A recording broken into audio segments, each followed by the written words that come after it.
pembelajarannya apa? Kalau tujuan pembelajaran saya kan di sini materi saya layout ya tata letak. Jadinya tujuan pembelajaran saya itu menjelaskan dan mengaplikasikan pembuatan layout teks berhalaman. Jadinya tujuan pembelajaran saya yaitu siswa bisa mengaplikasikan teknik-teknik pembuatan layout teks berhalaman. Kemudian apa saja yang ingin dikembangkan dalam kegiatan pembelajaran?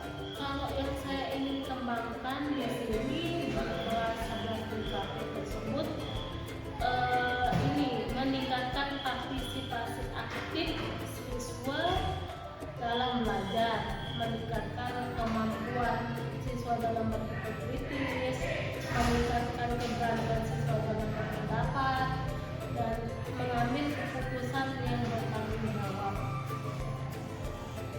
Dari beberapa pengembangan itu strategi apa yang sudah dipersiapkan? Kalau strategi saya sih sederhana aja ya. Strategi saya menyiapkan pertama yaitu modul, LKPD-nya untuk menarik perhatian mereka dan ini memberikan mereka pertanyaan pemantik biar kelas itu tak monoton. Tidak cuma guru yang mengambil andil, tapi siswa juga aktif. Baik, itu mungkin hanya itu pertanyaan yang ingin saya ajukan. Untuk waktunya silakan nanti Ibu lanjutkan pembelajaran. Nanti saya akan memantau proses pembelajaran. Terima kasih. Bismillahirrahmanirrahim. Assalamualaikum warahmatullahi wabarakatuh. Waalaikumsalam warahmatullahi wabarakatuh. Selamat pagi. Pagi. Selamat pagi. Pagi. Tujuan dari pembelajaran kita, ya, tujuan dari pembelajaran kita salah satunya itu peserta didik atau siswa itu mampu mengaplikasikan prinsip tata letak atau layout, ya. Jadinya sekarang ibu mau absen dulu. Siapa yang nggak masuk? Ada berapa nih yang izin? Kelihatan kosong sekali kelasnya. Ada Sopandi? Nggak masuk. Izin atau gimana ini? Pak Habib Altriadi sakit. Ada surat? Ahmad Farel. Ayu Nadia Cynthia Dewi. Eva Ermayanti. Oke. Kita lanjut.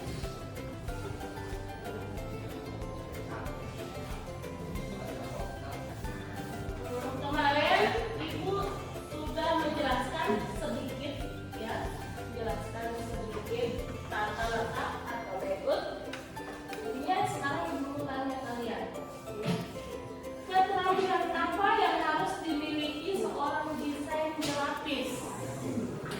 Gila. Kemarin sudah Ibu jelaskan. Ibu ulang lagi pertanyaannya. Keterampilan apa yang harus dimiliki seorang desain grafis? Kalian di sini kan jurusan desain komunikasi visual, ya, bukan desain grafis. Sekarang keterampilan apa saja yang harus dimiliki oleh seorang desain grafis itu? Ada banyak nih. Coba salah satunya mungkin gila. Kreativitas. Oke. Hasan. Dapat melakukan komunikasi yang baik kepada customer. Dapat melakukan komunikasi yang baik kepada customer. Farel.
dia, bagaimana biar customer itu menarik dan jatuh cinta pada pandangan pertama di produk kalian. Betul. Kalian pernah masuk ke Alfamart atau ke Indomart atau ke toko-toko? Pernah melihat satu kemasan? Contoh ya, cewek nih, lipstick. Di sana akan dituangkan layoutnya tata letak lipstick tersebut dengan kemasan yang sedemikian cantik sehingga membuat kalian para cewek-cewek menarik. Oh, saya mau membeli itu. Entah mungkin dari sini mungkin ditaruhkan gambar perempuan cantik yang sedang menggunakan lipstick. Terus ada unsurnya lagi, ada warna pilihan yang akan kalian mau beli. Prinsip dari layout.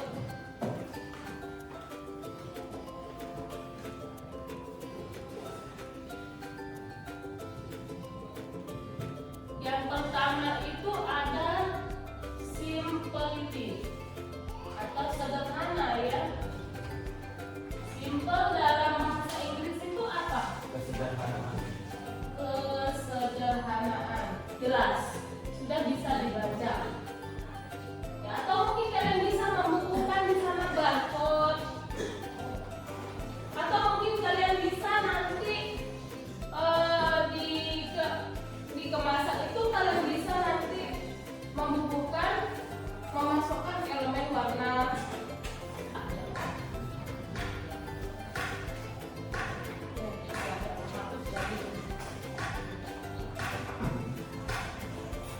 Jenis-jenisnya itu yang pertama ada namanya Mondrian. Mondrian ini nama seniman ya, karena dia yang menciptakan layoutnya, tata letaknya, jadinya ditulislah namanya, dia dinamakan Mondrian layout. Mondrian layout di sini biasanya itu dia meniti beratkan pada gambar besar atau foto seperti ini. Terus itu sudah di print modulnya, coba dilihat. Yang sudah print yang menggunakan seperti ini bisa dilihat. Nah, itu Mondrian layout ya. Jadinya Mondrian layout di sini yang memiliki desain asimetris. Tadi desain asimetris itu apa? Vertikal atau horizontal? Asimetris vertikal. Dia lebih di sini mengutamakan foto ya. Foto itu lebih besar dan tulisannya itu agak sedikit. Jadinya orang paham. Misalnya dia membuat cover buku, luaran buku, dia akan lebih ya, kayak gini. Tapi ini menggunakan kartun ya, menggunakan foto biasanya dia. Foto mata belakang atau foto dari orang tersebut. Dia itu lebih besar daripada tulisannya. Jadinya dari keseimbangannya, dari kesederhanaannya itu dia memilih foto orang, berarti oh ini ceritanya mungkin jejak dari yang ini mungkin, atau mungkin sejarah dari candi. Jadinya di sana hanya ada unsur candi aja, candi Prambanan dari foto candi Prambanan aja, tanpa dituliskan candi Prambanan, orang sudah tahu oh ini candi Prambanan. Itu Mondrian layout ya. Yang kedua ada di sini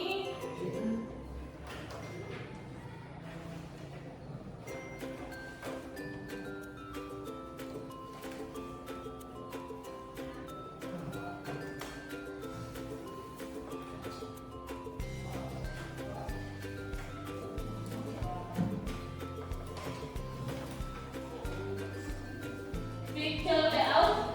Picture itu apa?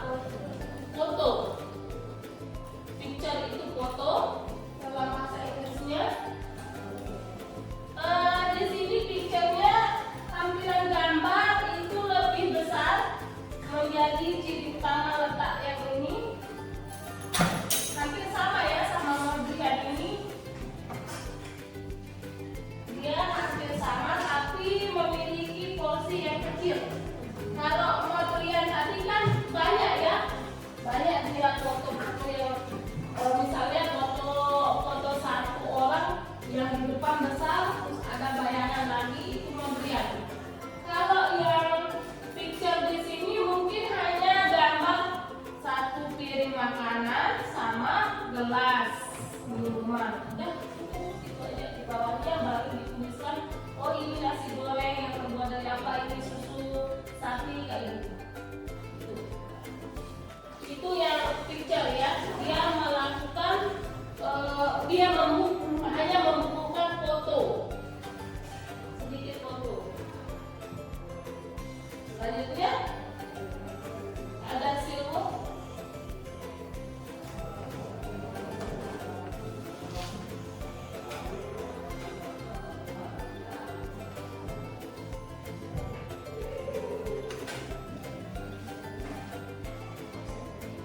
Di mana silver di sini mengikuti alur bentuk gambar. Dia mengikuti bentuk gambar, contohnya seperti yang ini, yang ada modulnya, yang sudah frame modul, seperti ini. Nah, desainnya lebih menjadi ciri khasnya ya. Alur bentuk gambar yang digunakan jadinya hanya simple aja ya, menggunakan foto, bukan foto ya, hanya lukisan perempuan cantik yang sedang menggunakan lipstick sama nama produk lipstick tersebut. Nah, itu jadi ciri khasnya dari silver. Selanjutnya ada frame.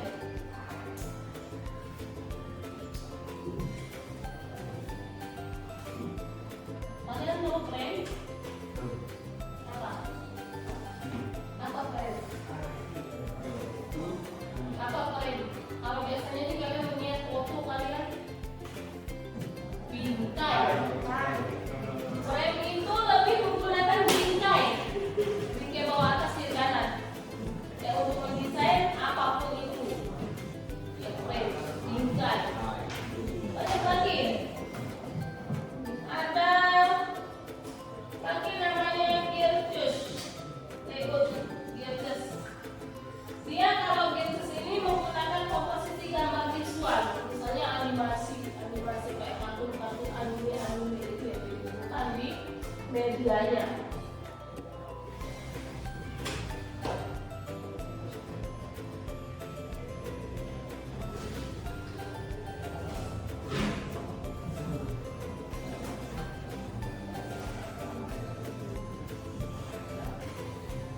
Nah, seperti ini khususnya. Ini kan ada merek Putri Duyung yang sedang menggunakan apa nih? Terus ada Monster. Terus ada penjelasannya juga, of Monster Truck and of Monster and Rider. Dia hanya menggunakan gambar visual atau kayak anime ya. Selanjutnya di sini ada rebus.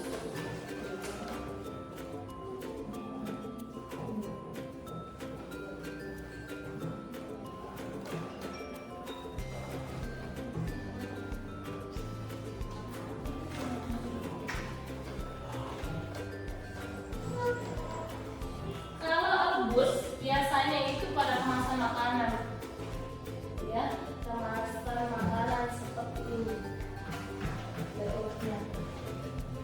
Biasanya nih kalau mie instan itu kan pasti kalian nanti lihat di belakangnya itu, tata caranya memasak ada, tata caranya menghidangkan ada, mungkin tata caranya mengolah mie tersebut ada. Biasanya makanya itu biasanya direbus layout dari belakang sudah tampil gambar digoreng, di belakangnya itu ada cara memasak atau cara mengolah mie tersebut dari memanaskan air, terus lalu memasukkan mie tersebut ke air yang sudah mendidih, lalu dihidangkan. Ya. Selanjutnya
bawahnya menggunakan italik, atau yang di bawahnya lagi menggunakan barcode. Nah, seperti ini. Masih banyak ini. Terus selanjutnya ada namanya kopi, bukan kopi yang diminum ya.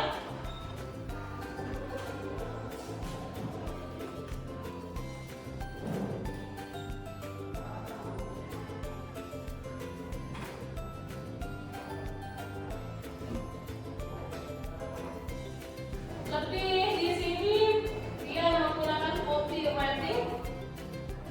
Kopi writing itu seperti ini. Dia apa? Selain membubuhkan ini elemen, dia juga membubuhkan seperti ini. Ini copy text. Saya ada di dalam huruf itu misalnya kayak gini.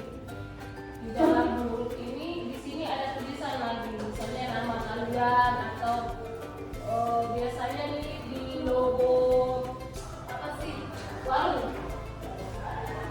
Biasanya di nama warung biasanya kan kayak begini nih. Nanti di dalam kotak ini nanti ada mungkin piring. Di piring tersebut nanti ditulis lagi nama warung tersebut. Di garpu tersebut nanti ditulis lagi nama menu-menu warung tersebut. Itu namanya lebih memilih ke copywriting, naskah iklan. Selanjutnya, nah itu aja. Ada yang bertanya, tulis-tulisnya, oke. Sekarang setelah ibu menjelaskan beberapa jenis dari layout tersebut, kalian buat kelompok, ya. Kalian buat kelompok. Jumlah kelompoknya itu ada 5, boleh 4 juga boleh. Silakan buat kelompok berapa? Saya ini 4 ya. Ya, apa satu dulu? Ini Restu sama Gilang sama ini. Ada yang 3 ya? Taruh list dia ke sini. List dia ke sini. Yang tadi list dia ada yang sama 3. Ayo sini. Sini.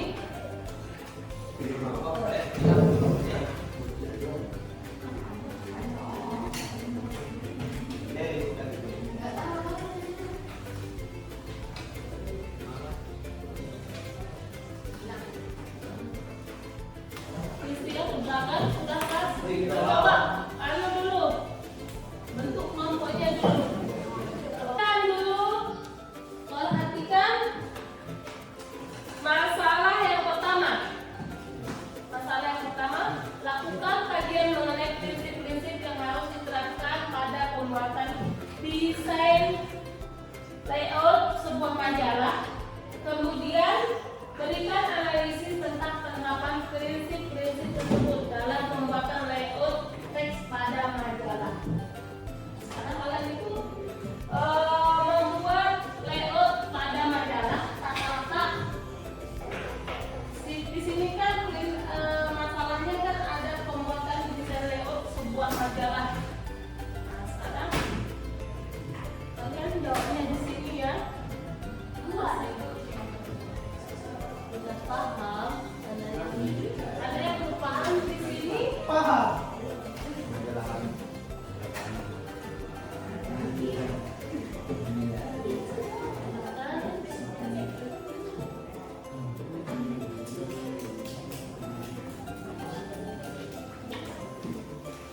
Setiap musik lagi. Iya.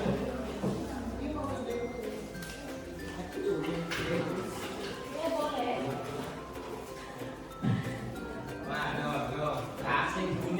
Kalian di sini ya, kalian boleh cari informasi dari berbagai sumber melalui buku, mesin pencarian Google juga boleh, video live streaming juga boleh. Silahkan.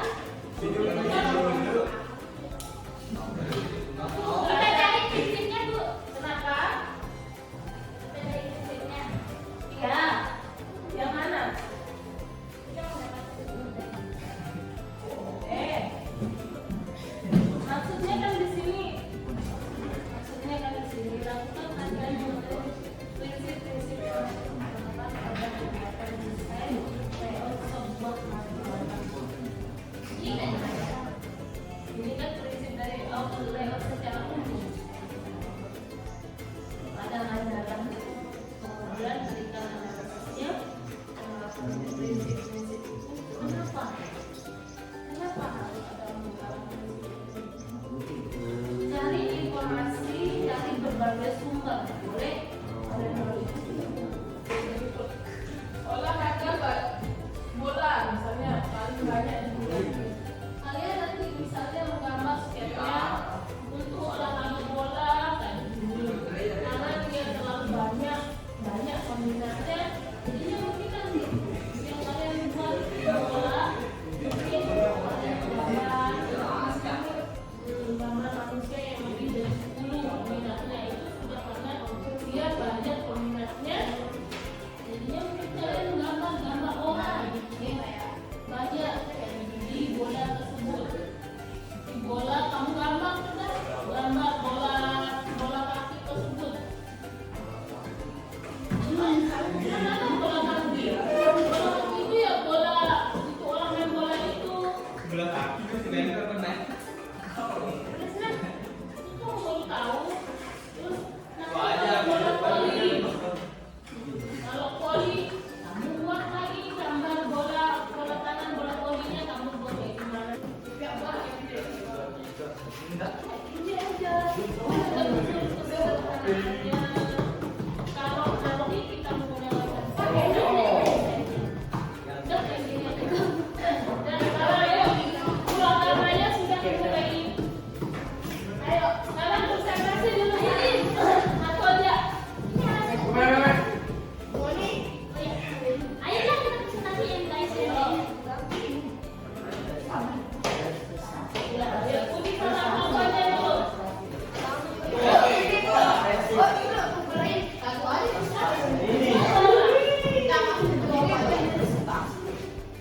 Ya, boleh. Mantap. Yang lain diperhatikan dulu. Hasil dari tugas dalamnya. Oke. Yang pertama sudah menggunakan versi pertama. Saya akan mempresentasikan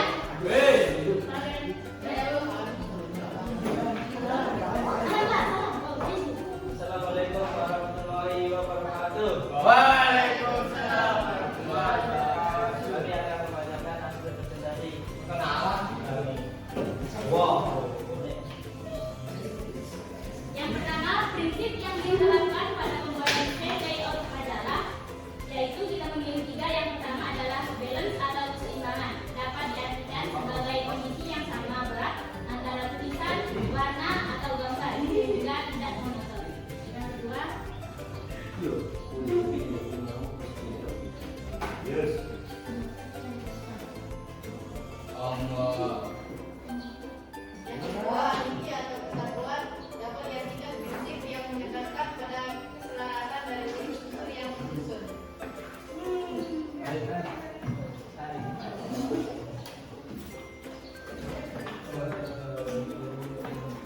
Dan tiga, harapan dapat diamalkan bola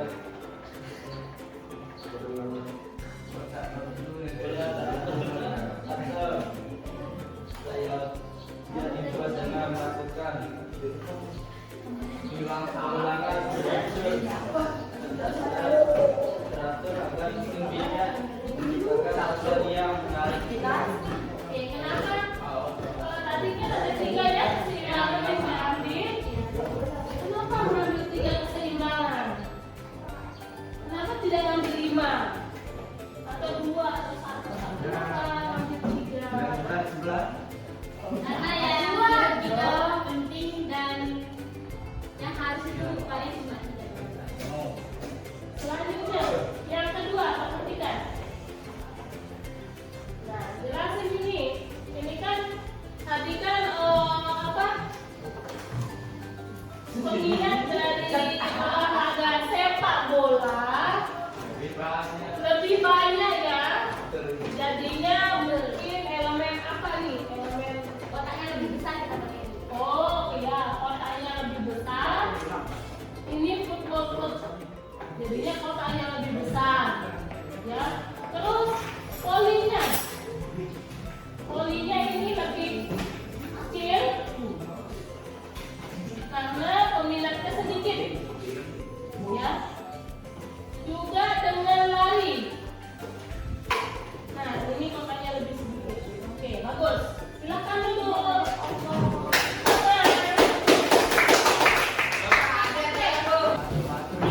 Sekian dari komisi. Kesimpulan. Jadi keseimbang. Jadi layout atau tata letak di sini tujuannya itu untuk menyeimbangkan, menyelaraskan dari warna, bentuk tulisan, elemen, gambar yang kalian masukkan. Tadi Ibu sudah melihat kelompoknya Budi itu membuat space untuk bola itu lebih besar kan daripada poni sama lari. Betul. Oke, mungkin ada yang bertanya? Tidak ada. Kita cukupkan sampai di sini. Kalian belajar ya. Untuk besok hari Sabtu kita ketemu lagi. Kalau masih ada lagi yang kita bahas mengenai layout ini, ya. Ya, kemungkinan kita praktek menggunakan Canva. Kita prakteknya nanti meletakkan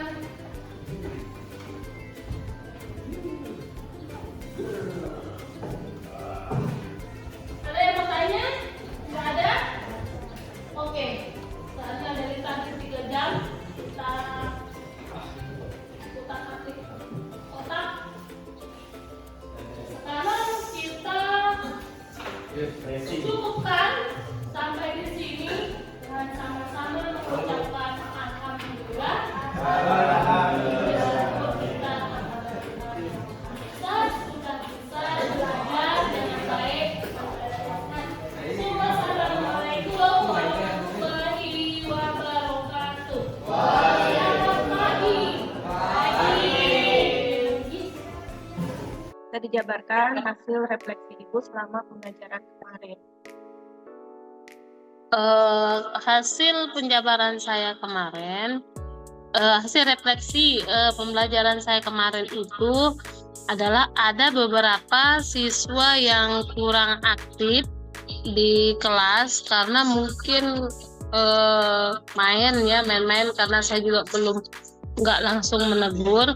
Dan ketika pembagian tugas, saya di sini menggabungkan antara siswa yang aktif dan tidak aktif.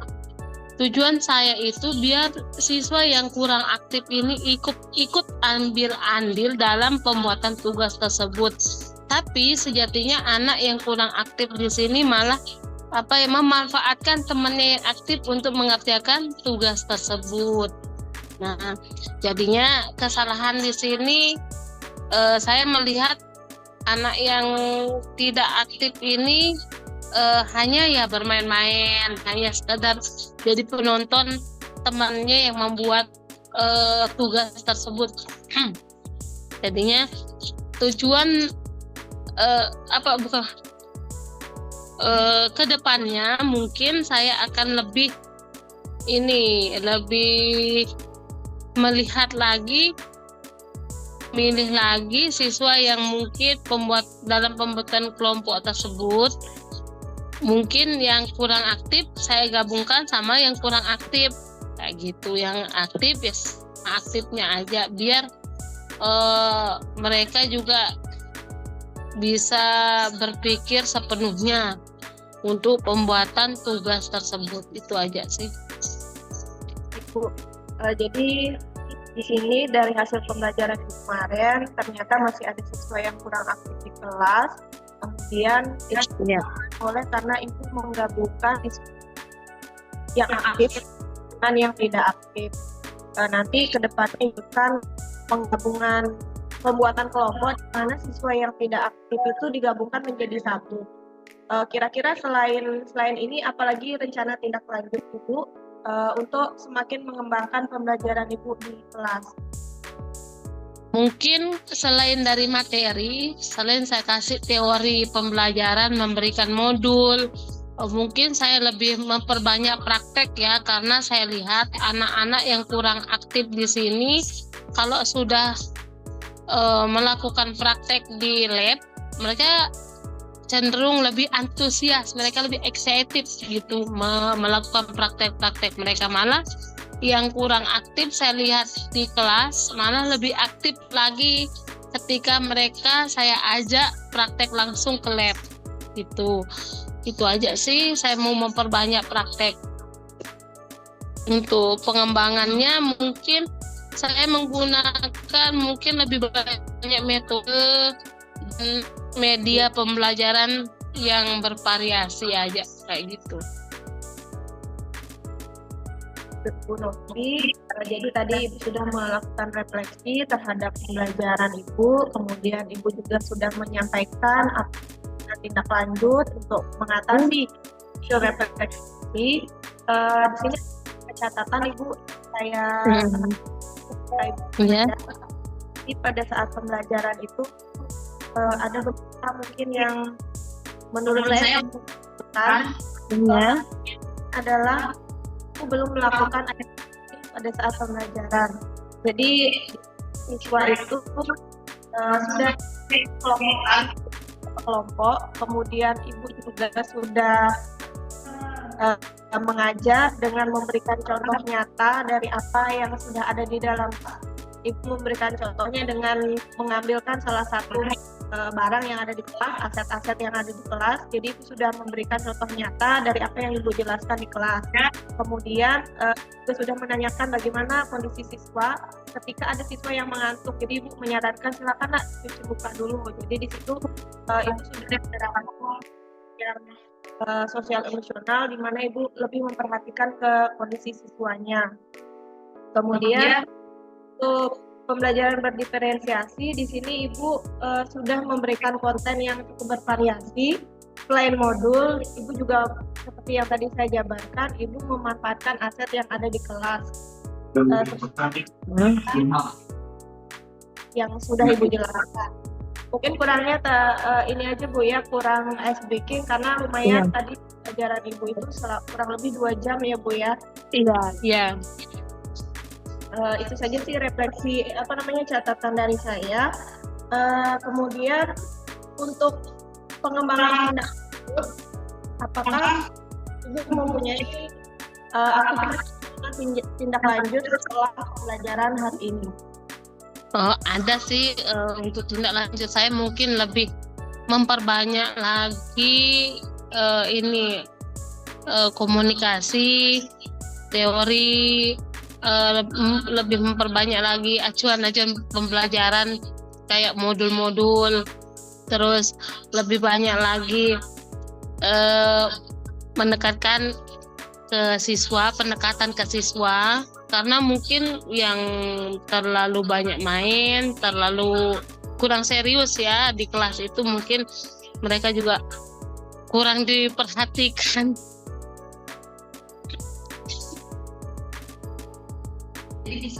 Jadi bisa saya ambil kesimpulan bahwa aktivitas pengembangan Ibu nantinya Ibu akan lebih memperbanyak modul pembelajarannya ya Bu ya. Ya. Pendekatan ke siswa. Tujuan yang Ibu ingin capai dari pengembangan tersebut apa Bu? Tujuan saya itu meningkatkan keaktifan siswa dalam belajar dan fokusnya siswa saat pembelajaran tersebut. Untuk ukuran keberhasilan dari tujuan Ibu itu apa? Kan Ibu pengen siswa itu aktif di kelas. Ukuran keberhasilan bahwa tujuan itu sudah tercapai apa Ibu? Ukuran saya itu, ukuran kita melihat keberhasilan siswa kita di kelas itu adalah siswa lebih aktif saat proses pembelajaran. Terus kedua, siswa dapat fokus ketika guru ya menjelaskan di depan kelas. Itu aja. Kira-kira siapa Ibu memerlukan dukungan dari siapa? Kemudian kapan kira-kira Ibu akan melakukan aksi pengembangan ini? Maksudnya dukungan dari siapa? Iya, siapa yang Ibu minta tolong untuk memberikan dukungan terhadap aktivitas pengembangan Ibu yang tadi Ibu jabarkan? Dukungan dari siapa?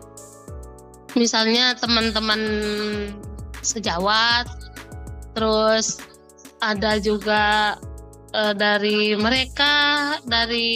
teman-teman mereka yang lebih aktif gitu, jadinya memberikan pengembangan yang baik gitu. Kan kira-kira Ibu akan melakukan actionnya? Ya, kemungkinan dalam waktu dekat.